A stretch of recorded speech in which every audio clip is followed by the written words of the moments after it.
आजकल आए दिन कुछ न कुछ अजीबोगरीब मामले सामने आ जाते हैं जिसको सुनकर यकीन करना थोड़ा मुश्किल जरूर हो जाता है। ऐसे में एक मामला सामने आया है जहां वायुसेना के पूर्व जवान ने खुद अपनी अर्थी सजवाई और फिर अंतिम यात्रा भी निकलवा ली।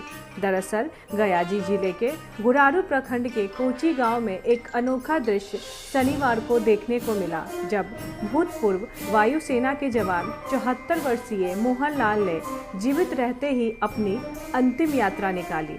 बैंड बाजे और राम नाम सत्य है की गूंज के बीच में वे फूल मालाओं से सजी अर्थी पर लेटे हुए मुक्तिधाम पहुंचे और चल उड़ जा रे पंछी अब देश हुआ बेगाना की धुन भी बज रहे थे, जिसकी चर्चा आग की तरह फैल गई। गांव के सैकड़ों लोग इन अनोखी यात्रा में शामिल हुए। मुक्तिधाम पहुंचने के बाद उनका प्रतीकात्मक पुतला जलाया गया और सामूहिक प्रीति भोज का आयोजन भी किया गया। मोहनलाल ने बताया कि वे ये देखना चाहते थे कि उनकी अंतिम यात्रा में कौन कौन शामिल होता है। उन्होंने कहा, मरने के बाद लोग अर्थी उठाते हैं, लेकिन मैं चाहता था कि यह दृश्य मैं खुद देखूं और जान सकूं कि लोग मुझे कितना सम्मान और स्नेह देते हैं। बरसात के दिनों में शवदाह में होने वाली दिक्कतों को देखते हुए मोहनलाल ने अपने खर्च से गांव में सुविधा युक्त मुक्तिधाम बनवाया। वे लंबे समय तक समाज सेवा से जुड़े रहे।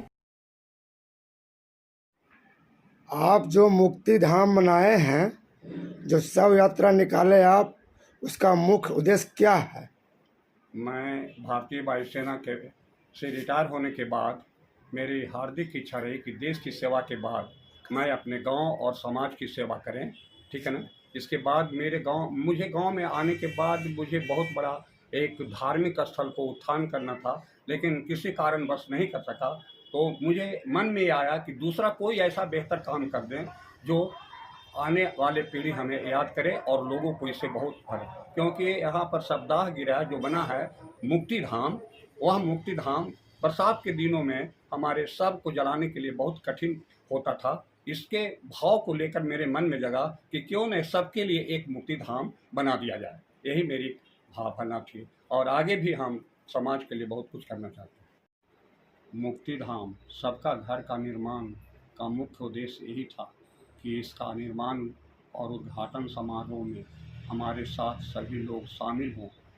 जब हम देखें इस उत्सव में मुझे बड़ी खुशी मिला और इस यात्रा में जिस प्रकार लोग सब के दाह संस्कार में सभी लोग शामिल हुए, यह देखकर मुझे अपार खुशी हुई।